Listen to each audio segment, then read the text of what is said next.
અરવિંદ કેજરીવાલજીને મેં વિનંતી કરી કે હવે 54 લાખ ખેડૂતો તમારી રાહ જોઈ રહ્યા છે, તમારે આવવાનું છે.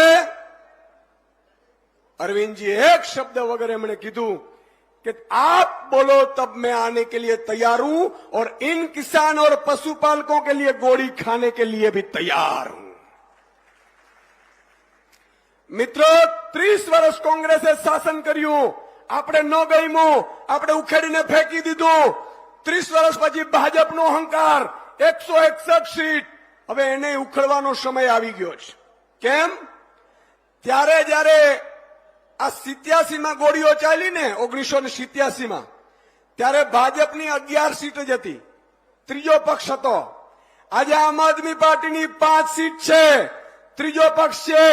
એ જ મુહૂર્ત, એ જ સમય, એ જ સ્થળ, એ જ ઘટના.